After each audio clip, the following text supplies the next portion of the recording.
Sejam todos bem-vindos e bem-vindas. Tem alguém aqui entre nós que nos visita pela primeira vez? Se tiver, faça assim com as suas mãos, para que possamos te ver.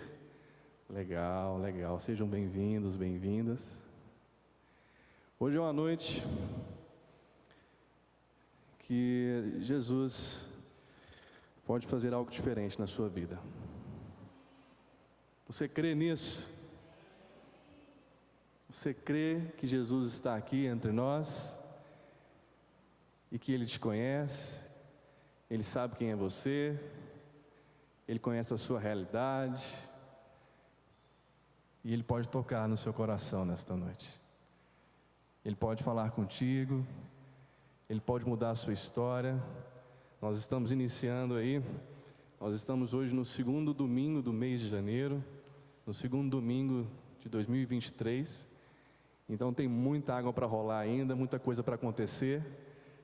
E peça para Deus estar contigo durante este ano, que Ele te acompanhe. Eu não sei quais são os seus planos, as suas metas, objetivos que você já traçou, mas eu te indico, eu te aconselho a colocar diante de Deus tudo isso. Coloque diante de Deus, entregue sua vida, entregue seu coração, e deixe que Ele fale a você nesta noite. Que o Espírito Santo possa falar ao seu coração nesta noite, que Ele possa abrir os seus ouvidos, que qualquer barreira que tiver aqui entre nós, que ela caia por terra, que ela não permaneça, que nada resista. E é verdade isso, nada resiste ao Espírito Santo, nada. O amor dele ultrapassa qualquer barreira. Fui encarregado de terminar a pregação. Hoje será sobre a última carta da igreja no Apocalipse, as 7 igrejas do Apocalipse. Se você puder abrir, por gentileza, a sua Bíblia impressa ou a sua Bíblia pelo telefone, você pode acessar aí o capítulo 3. Vamos ler a partir do versículo 14.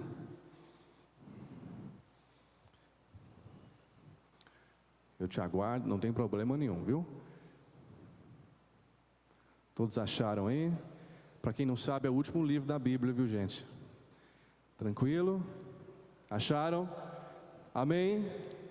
Bom demais, vocês estão animados. Estou sentindo aqui a animação, gente. Vamos lá. Antes de iniciarmos esta leitura, eu queria apenas relembrar algo muito importante, algo que vale a pena nós relembrarmos, ressaltarmos. Quem escreveu Apocalipse foi o apóstolo João, certo? Ok? Na época em que João, o apóstolo, o discípulo amado de Jesus, escreveu esse livro tão abençoado, que eu recomendo que todos leiam, quem imperava naquela época, grava bem esse nome, era Tito Flávio Domiciano. Tito Flávio Domiciano. Esse era o imperador da época de João. Quem que era esse imperador? Os historiadores relatam que ele era um imperador muito cruel, perverso, perseguidor dos cristãos. Até aqueles que estavam em alta posição em Roma e que abraçavam o cristianismo, ele mandava matar. Ele era uma pessoa muito cruel. Os estudiosos dizem que ele foi o segundo Nero. Então ele pegou muito pesado com os cristãos naquela época. E o apóstolo João foi o último apóstolo que estava vivo. Era o último apóstolo que estava vivo. Todos os outros já estavam mortos. Foram decapitados, foram crucificados, queimados, e só sobrou João. Talvez, penso eu, que esse imperador, Tito Flávio Domiciano, pensando que ele poderia apagar de vez o cristianismo, jogar aquela pá de cal para finalizar, porque naquela época a igreja sofria muita perseguição. Ele envia então o apóstolo João para a ilha de Patmos, pensando que pelo poder que ele tinha, ele poderia barrar o evangelho. Mas eu quero te falar uma coisa esta noite, que Deus falou comigo, eu achei que foi muito profundo para mim isso. E isso vale para todas as épocas, todos os tempos que nós estamos vivendo. O evangelho, ele não se originou de lábios impuros como os nossos, mas da boca de Deus. Então ninguém, talvez você esteja com medo, apreensivo com o governo, com algumas medidas, preocupado, mas eu quero te dizer uma coisa: quem é o cabeça da igreja é Jesus, não somos nós. É Ele quem comanda, Ele é o rei, não é imperador, não é rei, não é presidente, não é nenhum líder que vai barrar o progresso do evangelho. Deus está sentado no alto e sublime trono. Repita comigo isso é verdade. Você crê nisso? Você crê que Deus está sentado no alto e sublime trono? Ele está, gente, acima de todos, acima de tudo, e também no meio de nós. Esse é o Deus que nós servimos. Então não fique apreensivo, não fique com medo, pensando que a igreja será atingida por alguma coisa, algum fator externo. Não pense isso, porque quem comanda é Deus. Amém? Bacana. Vamos lá com a leitura então? Diz o seguinte: escrevo esta carta ao anjo da igreja em Laodiceia. Esta é a mensagem daquele que é o Amém, a testemunha fiel e verdadeira, a origem da criação de Deus. Sei de tudo que você faz. Você não é frio nem quente, desejaria que fosse um ou outro, mas porque é como água morna, nem quente nem frio, eu o vomitarei de minha boca. Você diz: sou rico e próspero, não preciso de coisa alguma, e não percebe que é infeliz, miserável, pobre, cego e está nu. Eu o aconselho a comprar de mim ouro purificado pelo fogo, e então será rico. Compre também roupas brancas para que não se envergonhe de sua nudez, e colírio para aplicar nos olhos, a fim de enxergar. Eu corrijo e disciplino aqueles que amo. Por isso, seja zeloso e arrepende-se. Preste atenção, olha o que Jesus diz: estou à porta e bato. Se você ouvir minha voz e abrir a porta, entrarei e juntos faremos uma refeição como amigos. O vitorioso se sentará comigo em meu trono, assim como eu fui vitorioso e me sentei com meu Pai em seu trono. Quem tem ouvido,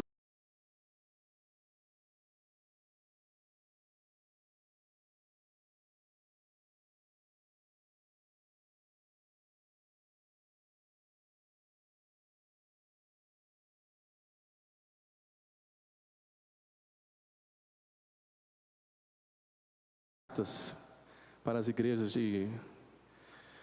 da Ásia Menor. E eu acho interessante, eu não sei se você reparou durante a leitura, Jesus usa muitos termos, né? Frio, quente, morno, ouro refinado, colírio, tantos termos. Mas Jesus, você pode reparar isso em todas as cartas, a abordagem que ele faz é porque ele já sabe o contexto, ele sabe a realidade de cada igreja. Jesus, quando esteve aqui entre nós, na terra, encarnado, ele sempre trabalhou com parábolas, não é isso? Ele sempre tentou trazer o Evangelho, trazer o reino de Deus de uma forma simples, para que aquela pessoa que fosse analfabeta, iletrada, que não entendesse muito bem, ela pudesse entender o que Jesus está falando, de uma maneira simples, de uma maneira fácil de entender. E foi assim que Jesus trabalhou, foi assim que ele usou as referências para explicar sobre o reino de Deus. E da mesma forma ele continuou nessas 7 cartas, explicando para os líderes, de forma simples, usando a própria realidade daquela época. E hoje nós vamos trabalhar, inicialmente, de forma rápida também, o contexto da igreja de Laodiceia, de forma econômica, geográfica, cultural, como que eles eram, como eles se comportavam. Hoje nós vamos entender um pouco, para entender melhor, para ficar até mais óbvio, o que Jesus escreveu aqui para eles.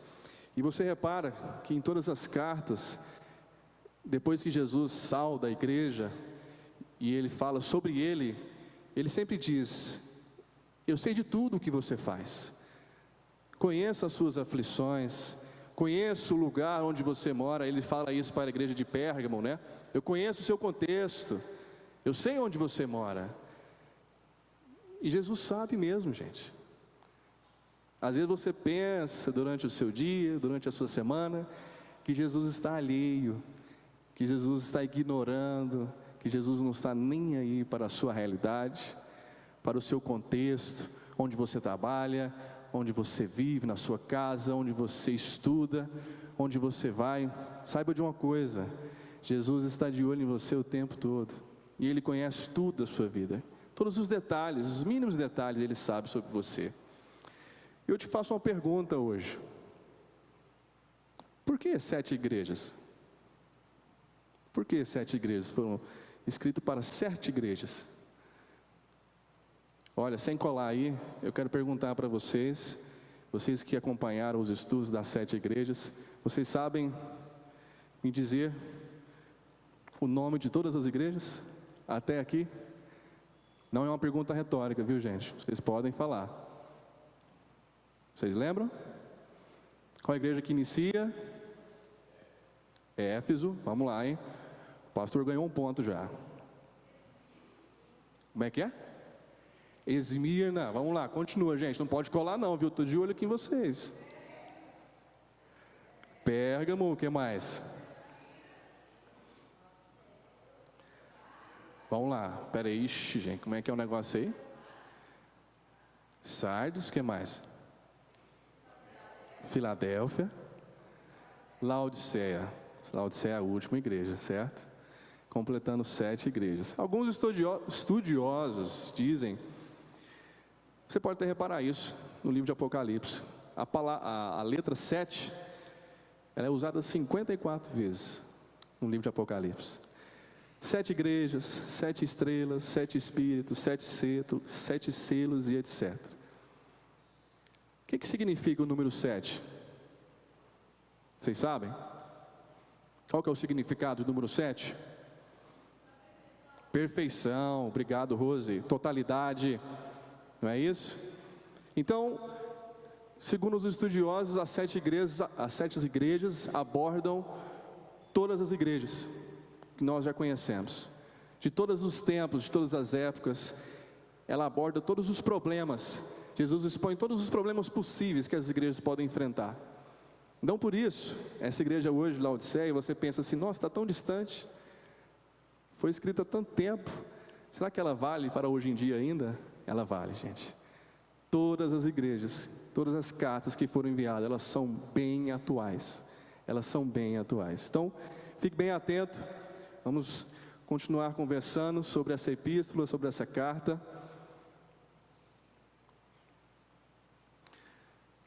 Vocês se lembram também quais igrejas que Jesus não repreendeu? Estou parecendo na escola aqui, né, gente? Estou perguntando aqui. Daqui a pouco estou pegando uma lousa e escrevendo. Vocês se lembram quais igrejas que Jesus não repreendeu, não falou nada, só elogiou, falou: continua assim, tá legal, parabéns, estou contigo, vamos embora. Vocês se lembram? Filadélfia, legal, Filadélfia, é isso mesmo. Tantas igrejas que nós conhecemos, né, com o nome de Filadélfia. Se tivesse uma igreja com o nome de Sardes, vocês entrariam? Vocês iriam? Não, né? De Filadélfia sim, ok, né? Igreja abençoada. De Esmirna também, foi uma das igrejas que não sofreu nenhuma repreensão, apenas aprovação, e que Jesus disse, estou contigo, vamos embora, vamos continuar firme e forte. O interessante de tudo isso, que se você reparou aqui, quando nós lemos a carta a Laodiceia, a igreja de Laodiceia, você reparou que não tem nenhum elogio, nenhuma aprovação. Jesus não fala nada, ó, tá ok, tá bacana. Jesus não fala nada. Jesus só reprova, só critica. A igreja que recebe mais crítica das 7, a mais severa de todas, é a igreja de Laodiceia. A igreja de Éfeso enfrentava a grande pressão dos falsos profetas, certo? De Esmirna enfrentava a pobreza material, embora fosse rica diante de Deus. A igreja de Pérgamo enfrentava problemas doutrinários, também, e perseguição, a ponto do seu líder, eles relatam bem isso, seu líder Antipas, ter sido morto dentro de um boi de bronze quente. A igreja de Tiatira enfrentava problemas da heresia, ensinamentos promíscuos. A igreja de Sardes era muito conhecida como uma igreja viva, mas considerada morta por Jesus, porque o povo estava vivendo uma vida de moralidade. A igreja de Filadélfia, que foi considerada uma igreja com pouca força. E você lendo aqui a igreja de Laodiceia, você não repara nada disso. Parece que a igreja era boa, né? Aparentemente era boa, não tinha nenhuma repreensão, tinha uma teologia bacana, não tinha nenhum problema aparente que as outras tinham. Então Jesus vai continuando aqui, vamos lá. Talvez seja porque, gente, a igreja de Laodiceia, vocês repararam aqui que ele falou assim, olha, eu sou rica. Vocês se consideram rica, prósperas. Talvez eles mesmos se auto-elogiavam, né? Talvez eles mesmos se auto-consideravam bons demais. Então, por isso que não teve nenhum elogio disso. Quando ele diz ao anjo da igreja em Laodiceia, Laodiceia, gente, nunca teve sempre esse nome. O primeiro nome dela foi Dióspolis, cidade de Deus. Uns 300 anos antes de Cristo, o rei da Síria trocou o nome de Dióspolis, cidade de Deus, para Laodiceia, em homenagem à sua esposa, Laodice. Laodiceia significa juiz do povo, justiça, juiz do povo. E Jesus vai se autodesignando no início da carta como Amém. Amém significa em hebraico verdade. Assim seja. Jesus diz assim, eu sou o fim, o princípio. E Jesus continua dizendo, olha só, testemunha fiel e verdadeira, a origem da criação de Deus. Aí você olhando aqui talvez pense assim, a origem da criação de Deus, a origem, o princípio da criação de Deus, você pensa assim, Jesus foi criado, ele foi a primeira criatura de Deus, é isso? Não, na verdade, o versículo está dizendo que ele é a fonte, que ele é a origem, que por meio dele tudo foi criado, que por meio de Jesus tudo foi criado, por meio de Jesus, Deus criou o mundo, foi a criação. Jesus deixa claro tudo isso, que ele é o fundador da igreja, que ele é o cabeça, e ele está falando isso para Laodiceia. Não é por acaso o que ele está dizendo, olha, eu sou o Amém, eu sou o fim. Jesus está querendo tomar de volta o seu espaço dentro da igreja de Laodiceia. Eu sou o fim, eu sou o princípio, eu sou o alfa, eu sou o ômega. A igreja de Laodiceia estava vivendo uma vida sem Jesus. Você repara que no versículo 19, ele diz, eis que estou à porta e bato. Jesus está lá fora. A igreja de Laodiceia, infelizmente, deixou Jesus do lado de fora porque se achava muito boa, autossuficiente. E olha só que interessante quando ele fala assim, ó: conheço as suas obras. Vamos esclarecer algo aqui muito importante, que muitas vezes nós nos equivocamos com esse versículo, quando ele fala assim, ó: sei que você não é frio nem quente. Você já ouviu esse versículo? Ele é famoso, né? Sei que você não é frio nem quente. Melhor seria que fosse frio ou quente. Assim, porque você é morno, nem frio nem quente, estou a ponto de vomitá-lo da minha boca. Quando nós lemos esse versículo, nós pensamos em temperaturas espirituais, não é isso? O fulano é crente fervoroso, um crente quente, né? É um crente que ergue as mãos, ora alto, canta, vai na frente, um crente envolvido, determinado, está sempre presente na igreja, um crente visível. Às vezes nós temos essa concepção errada, né? De que ele está falando sobre isso aqui. Ou é aquele crente frio, aquele que é ateu na verdade, aquele que nem vai à igreja. E nós usamos esse versículo aqui para fazer essa comparação, mas não é isso que Jesus está falando. Ele está falando de uma igreja, na verdade, que é inútil. Inútil. É isso que ele está dizendo, inutilidade. Inutilidade. Não é questão de frio, ou quente, ou morno. Ele está dizendo, você é uma igreja inútil. Vocês já beberam água morna? Vocês já pegaram um copo de manhãzinha, esquentaram no micro-ondas e beberam? Ninguém faz isso. Ninguém bebe água morna.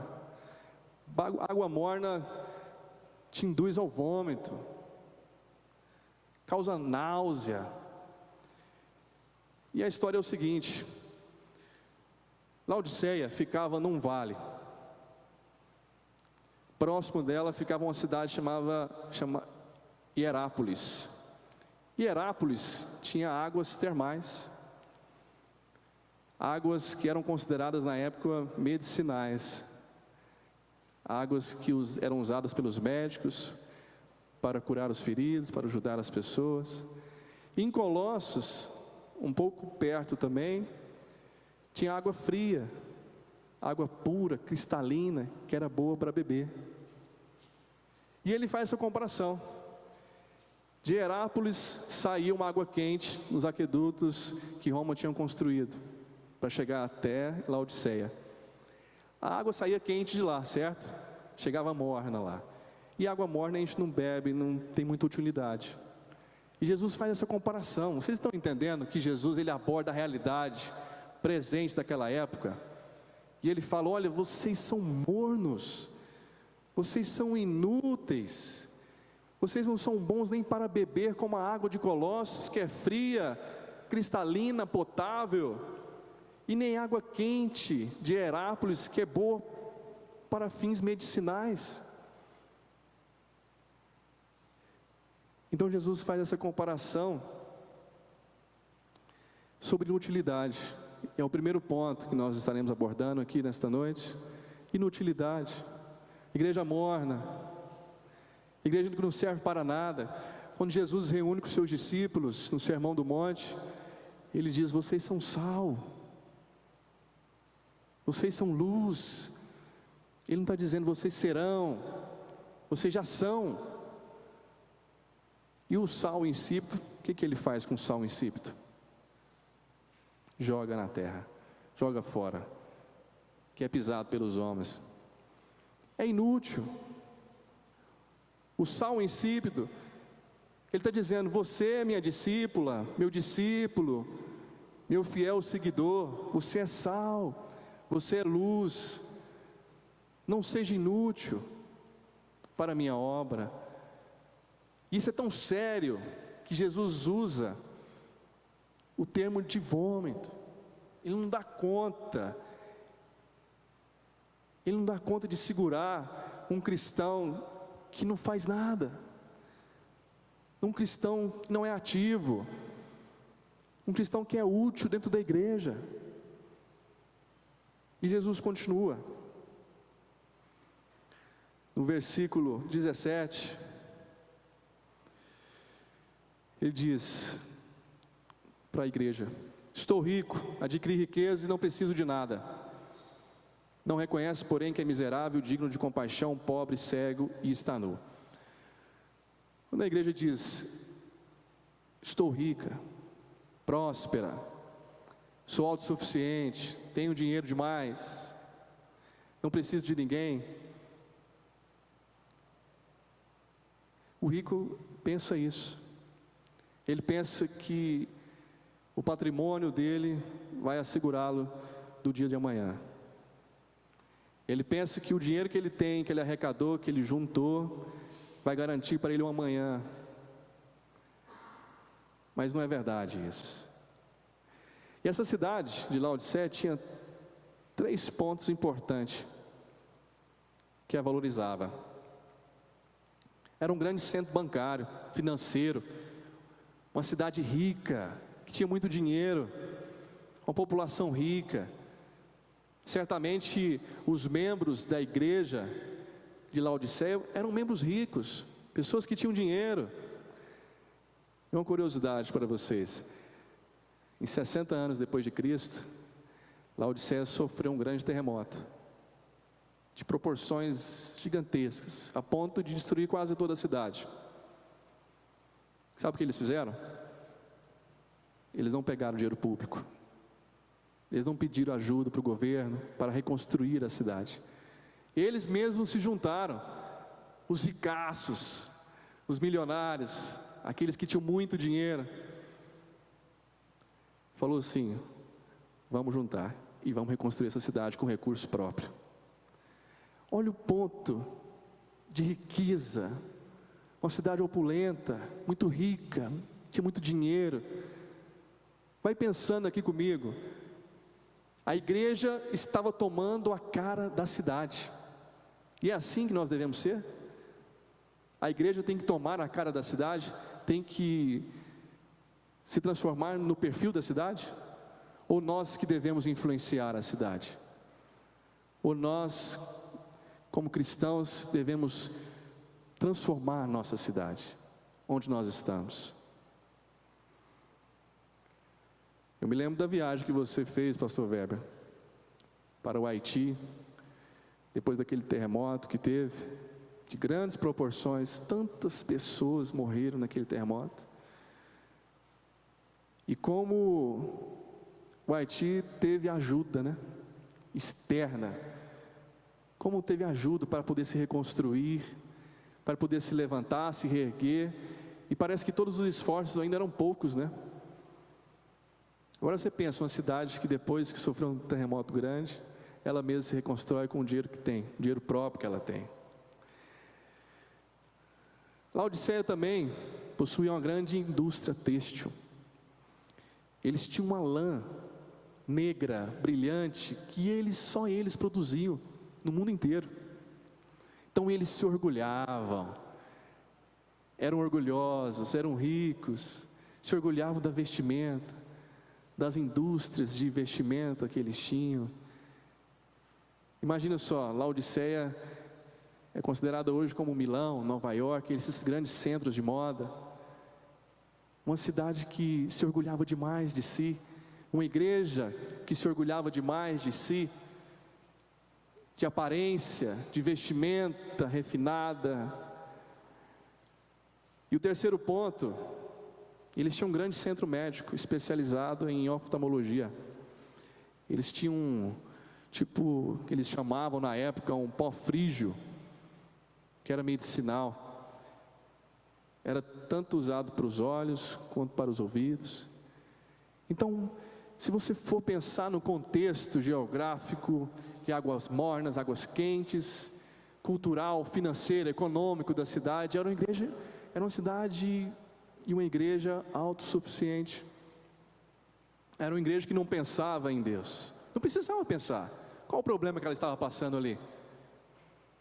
Não estava passando nenhum problema. Mas Jesus dá um conselho para eles: comprem de mim ouro refinado, roupas brancas, e vista-se para cobrir a sua vergonhosa nudez. Olha só como Jesus descreve aquele povo.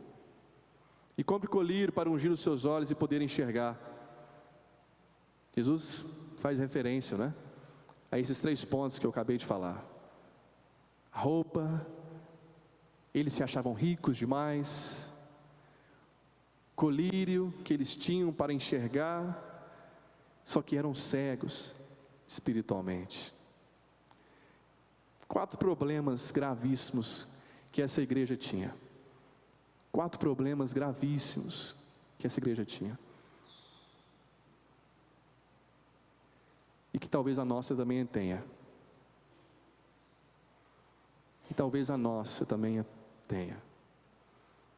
Nós temos que avaliar isso. Hoje é uma noite para nós avaliarmos isso. Se estamos parecidos com a igreja de Laodiceia, se estamos nos comportando igualmente, da mesma forma, se somos autossuficientes, se achamos que estamos enxergando realmente, se a nossa vida é só aparência, se nós somos hipócritas ou não. É isso que nós temos que avaliar nesta noite.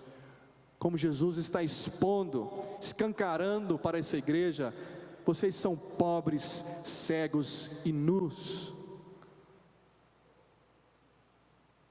Nós temos que pensar nisso nesta noite. Como estamos? Como estamos? É assim? O primeiro ponto é a riqueza. Primeiro ponto é a riqueza, autossuficiência. Eu trabalho com construção civil. Não estou fazendo propaganda não, viu gente? Mas quem quiser, me procure no final do culto. Vou passar meu WhatsApp e o orçamento. Né, Regina? Regina, você está satisfeita? Bacana. Gente, eu me deparo, eu faço assim, qualquer tipo de reforma, de construção. Se a pessoa falar assim: Carlos, eu quero que você construa para mim uma casinha de cachorro. Tá bom. Eu vou desenhar para você uma casinha de cachorro. Carlos, eu quero que você construa para mim uma casa de 3 andares, 4 andares. Tá bom, eu vou fazer. Não tem problema. E me deparei várias vezes com clientes que tinham muito dinheiro. Muito dinheiro. E a gente projetava as casas, fazia maquete eletrônica. E a gente, como construtor, pobre, só observando aquilo, né? Fala: poxa, podia ser rico, hein? Que casa bacana, nossa. 6 quartos, 6 suítes, essa sala com pé direito duplo, que legal. Olha esse lustre, nossa, 50 mil reais esse lustre, meu Deus. E o povo falando, né? Aí você via a família. Era um casal, às vezes com um filho, 2 filhos, no máximo. Aí pediam para construir uma casa de 6 quartos, 7 quartos, uma casa de, às vezes, 1000 metros quadrados construídos. Eu me perguntava, quando eu ia embora, eu falei: meu Deus, que tanto de espaço é esse? Esse povo não vai usar, não tem lógica. Essa sala aqui é o tamanho da minha casa, meu Deus. E eu percebia que eles trabalhavam tanto, o pai ou a mãe trabalhavam tanto para poder construir uma casa assim, só que eles não paravam para poder desfrutar daquela casa. A casa era sempre vazia. Teve um cliente que ficou até amigo meu, muito engenheirado também, e ele sempre me convidava para ir à casa dele, porque ele não tinha amigos, ele vivia viajando, a casa vivia sempre suja, sempre vazia. Aí eu percebi aquilo, eu falei assim: gente, que tristeza isso, gente que, com tanto dinheiro, mas sozinhas, pensando que estão completas, estão plenas, não precisam de mais nada. Infelizmente, a realidade das pessoas que são ricas, não todas, não estou dizendo isso. Você que tem dinheiro, fique tranquilo, viu gente, não estou condenando você aqui não é isso. O problema é quando você pensa que a sua vida se baseia nisso, se baseia na riqueza que você tem, e não é isso. O Weber contou uma história semana passada muito interessante, né?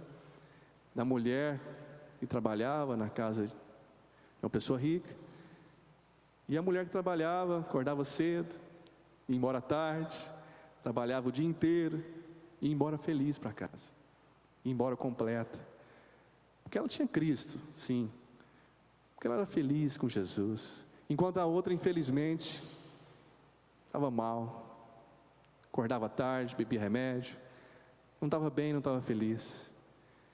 Então o problema da riqueza é assim, gente, quando você põe ela, põe o seu dinheiro, põe o que você ganha, põe aquilo que Deus te dá. A verdade é essa, é aquilo que Deus te dá, e nós esquecemos de onde vem o sustento, e pensamos que é nosso, e vamos armazenando, acumulando aquilo, retendo aquilo, pensando que é nosso, e esquecemos que a nossa riqueza, o que ganhamos, ele tem que ser distribuído. Hoje nós pela manhã conversamos sobre isso, profissão e fé. Iniciamos um episódio, primeiro episódio hoje, profissão e fé, terão mais 3, e nós conversamos sobre isso, que trabalho não é apenas fonte de renda. Eu não trabalho só para mim mesmo, eu não trabalho só para sustentar a minha família, eu trabalho para os outros também, para ajudar, para colaborar, para contribuir, para poder alcançar aquele que está precisando de ajuda. A igreja de Jesus é assim, gente, a gente não retém, se for preciso a gente vende, a gente reparte, como os primeiros discípulos fizeram em Atos. Vocês se lembram disso? Vocês se lembram? Que eles vendiam as propriedades deles, porque eles queriam, na verdade, que todos estivessem abastecidos, que nenhum passasse necessidade.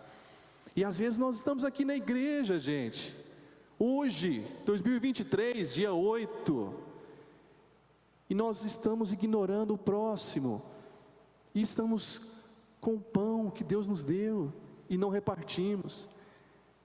Somos feras selvagens, devorando um pão e esquecendo o outro que está do nosso lado, e acumulando para nós.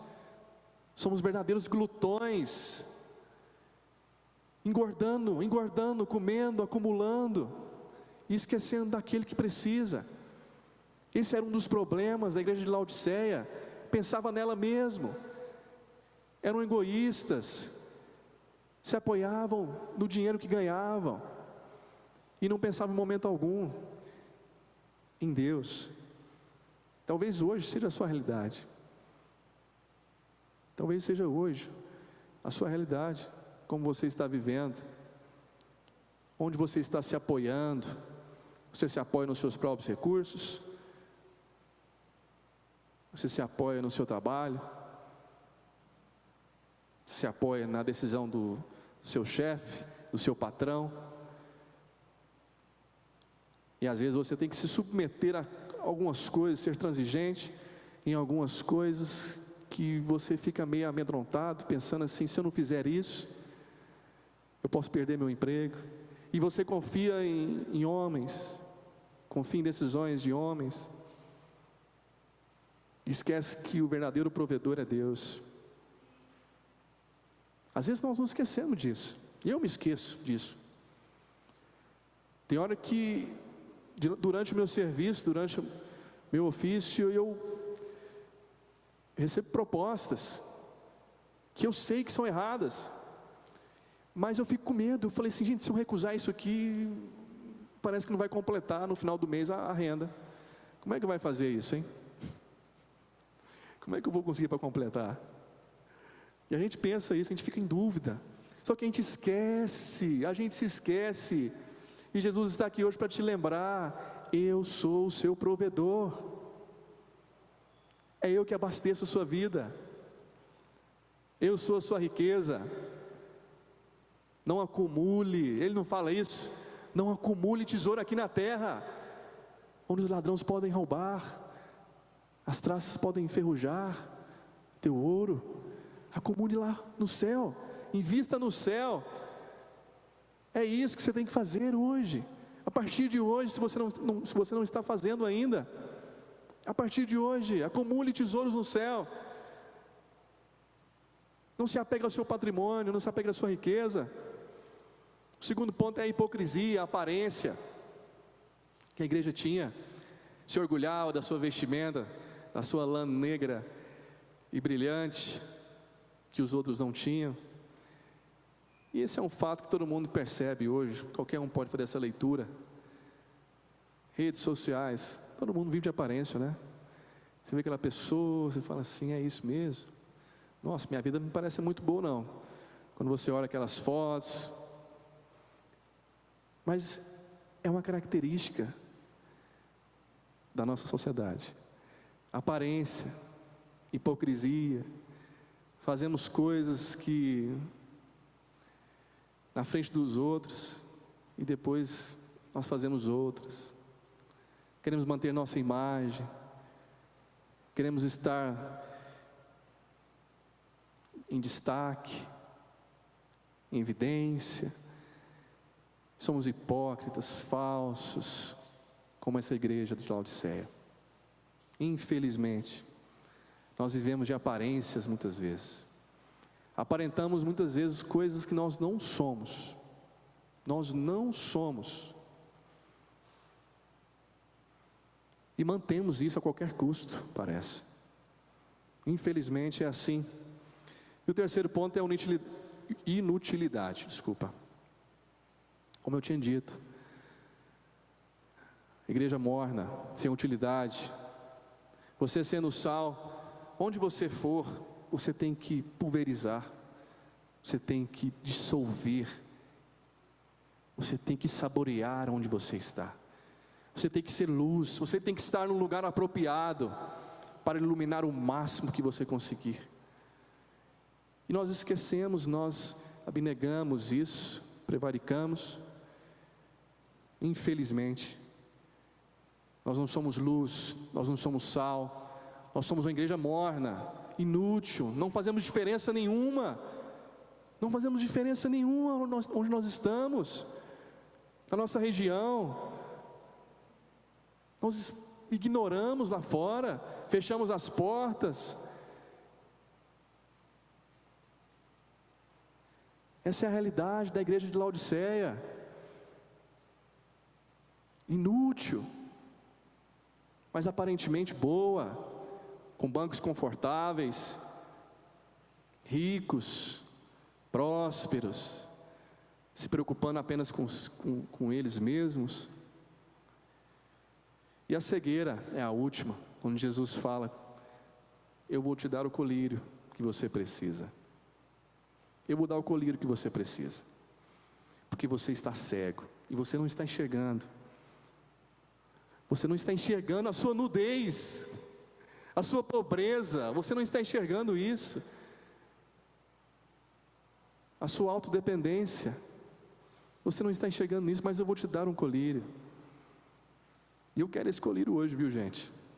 Eu quero esse colírio hoje. Eu quero que Deus pingue esse colírio nos meus olhos, para eu enxergar aquilo que eu não estou enxergando ainda, para enxergar que eu preciso dele. Eu preciso me vestir com as vestes dele, me revestir com a armadura dele.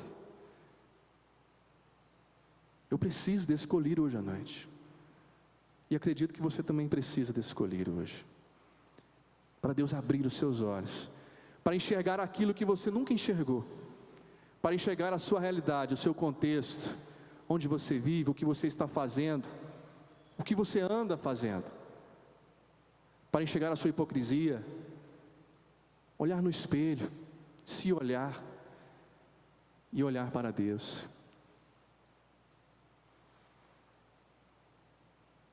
Eu acho muito forte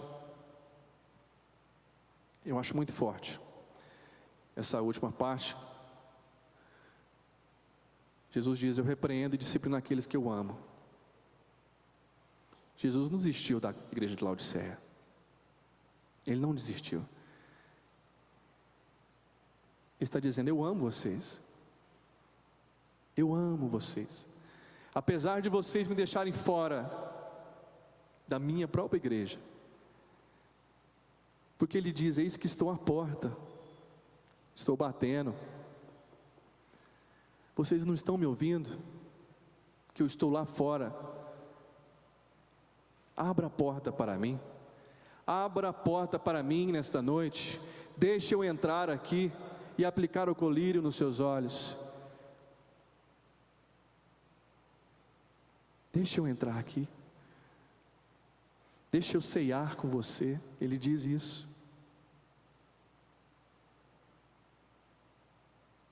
Faremos uma refeição juntos, e é muito significativo isso, gente. É muito significativo isso para mim. Eu valorizo muito uma refeição com amigos. Quando eu sento na mesa, sento à mesa, né? Na mesa não, me desculpa o erro de português. Quando eu sento à mesa, o que eu costumo fazer é fazer isso aqui, ó, gente. Tirar o relógio, deixar no canto e não contabilizar o tempo que eu gasto com a minha família, com os meus amigos. E Jesus quer fazer isso hoje com você. Ele quer sentar à mesa contigo e falar assim: olha, esquece o tempo. Como diz o poeta brasileiro Mário Quintana, o relógio é apenas um ponto de vista do tempo.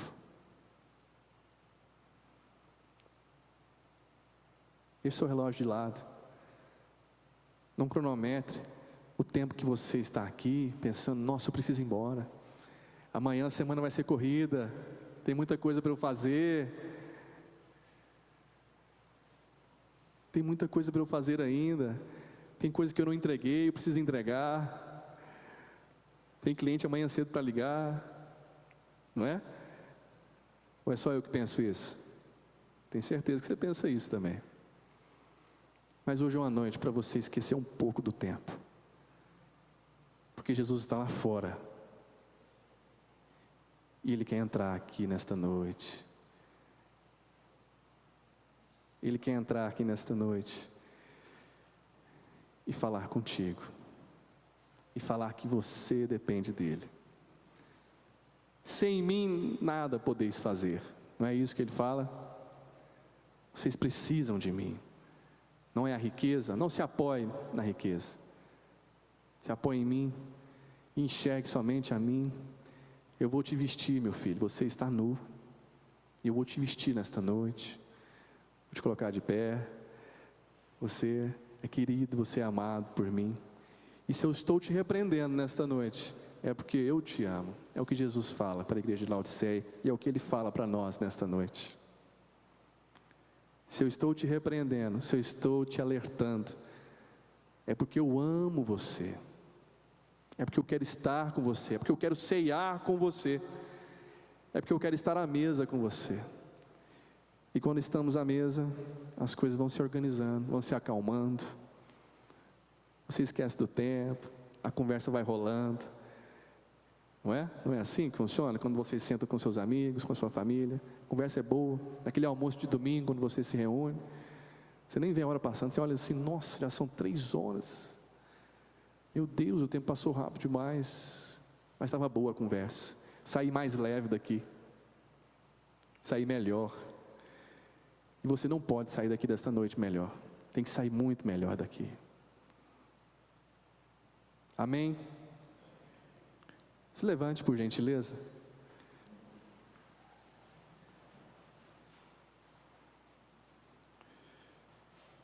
Vou ler apenas um versículo. Está em Lucas.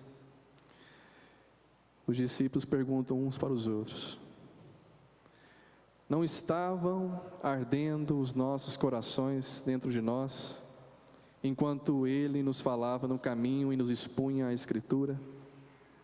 Vou ler novamente. Não estavam ardendo os nossos corações dentro de nós? Jesus estava andando com seus discípulos e o coração estava ardendo, ardendo, ardendo. E onde Jesus passa, o coração arde. Deixa Jesus passar no seu coração nesta noite. Deixa Jesus passar no seu coração nesta noite. Feche seus olhos, ore comigo. Peça para Ele vir a teu encontro. Peça para Ele falar contigo nesta noite. Peça para Ele aplicar o colírio nos seus olhos. Peça para Ele te libertar da sua autodependência. Peça isso para Ele esta noite. Saia daqui diferente, saia daqui mais leve, saia daqui liberto, livre em Jesus. Você é livre nele, somente nele. Não é no seu dinheiro, nas suas posses, não é nisso, mas somente em Jesus. Fale com Ele nesta noite. Peça para Ele arder o seu coração com a presença dEle aqui. Toque, Pai, em cada filho e filha do Senhor. Toque, meu Deus. Toque, meu Pai, em nome de Jesus. Em nome de Jesus, Pai. Nós precisamos de Ti, meu Pai. Nós queremos ceiar contigo nesta noite. Queremos nos sentar à mesa com o Senhor, meu Pai. Queremos olhar nos Teus olhos, meu Deus. Pai. Arruma a nossa casa, arruma a nossa vida, estrutura a nossa vida, meu Pai, de acordo com a Sua vontade, com o Seu querer, como o Senhor desejar, meu Pai.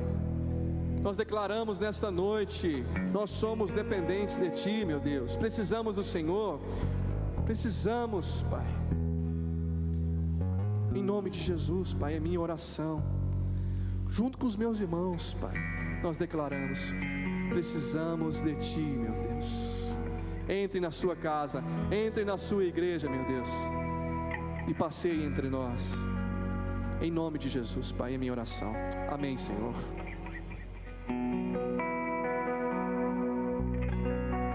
Quem é esse que vem nos abraçando?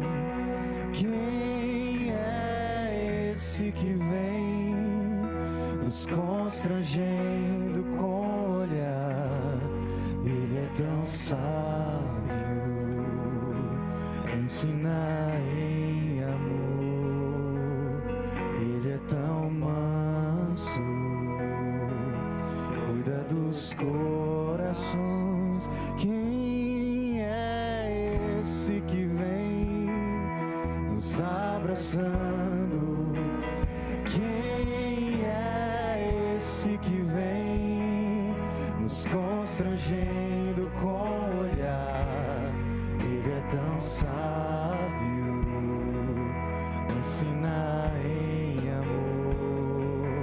Ele é tão manso, cuida dos corações.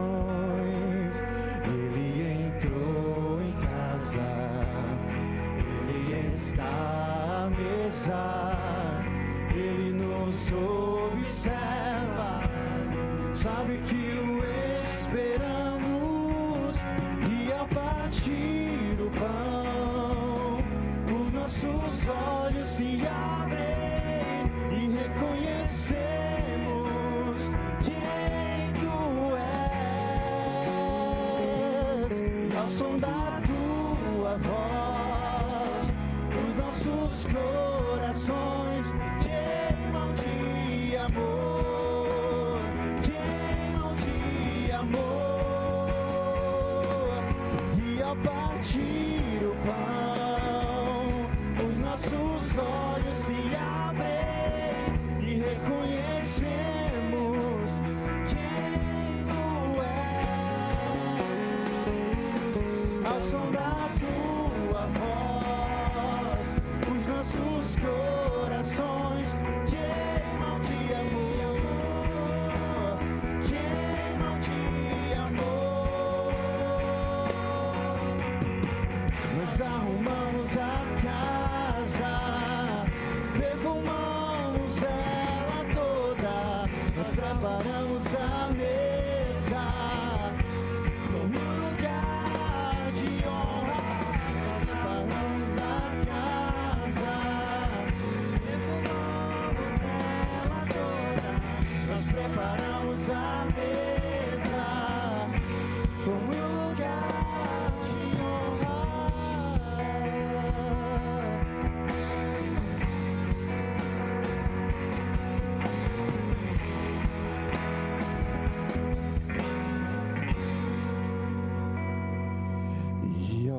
partir o pão, os nossos olhos se abrem e reconhecemos quem tu és. Ao som da tua voz, e ao som da tua voz, os nossos corações queimam de amor, queimam de amor. E ao partir o pão, e ao partir o pão, os nossos olhos se abrem e reconhecemos quem tu és. Ao som da tua voz, os nossos corações queimam de amor, queimam de amor. Nos arrumamos a casa, perfumamos ela toda, nós preparamos a mesa, como um lugar de honra. Nós arrumamos a casa, perfumamos ela toda, nós preparamos a mesa, como um lugar de honra. Tome o lugar de honra. Tome o lugar de honra.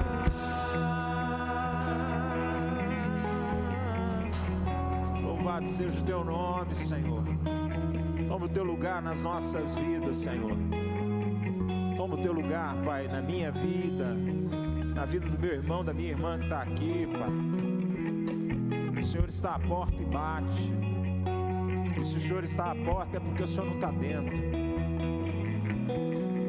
E em nome de Jesus nós clamamos, Senhor. Entra, Senhor. Entra e muda o nosso pensamento, muda as nossas ações. Entra e muda a nossa família, muda a nossa vida, a minha vida. Muda, Senhor. Muda, Senhor. Que as nossas vidas dignifiquem teu nome, que a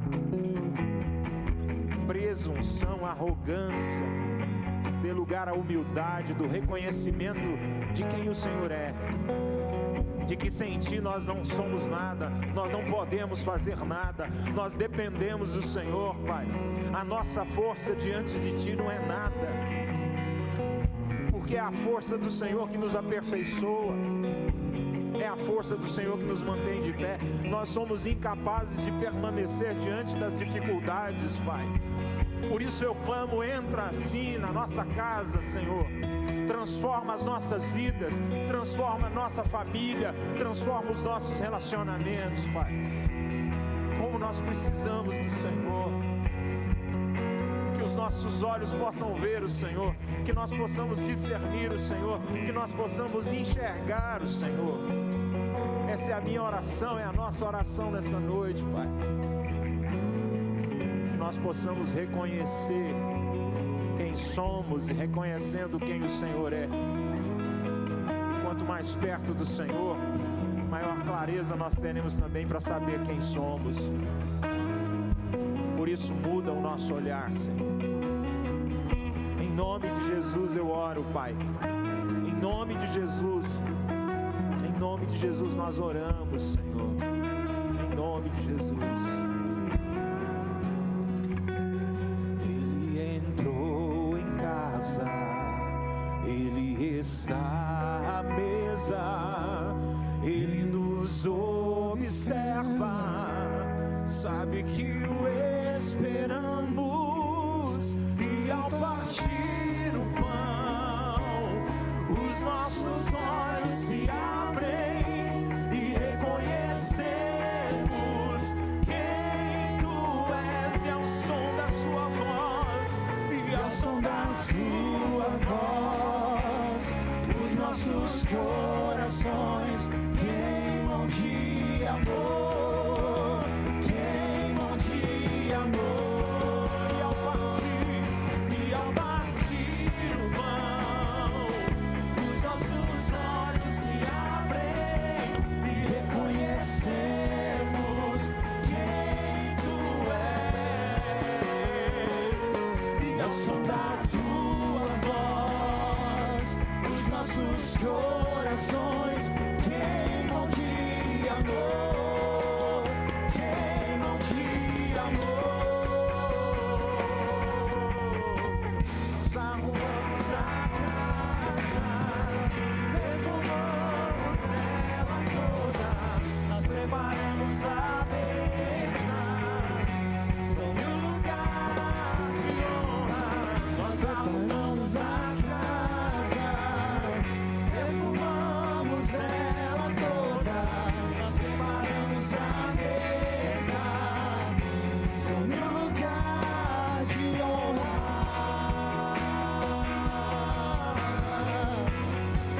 te honrar.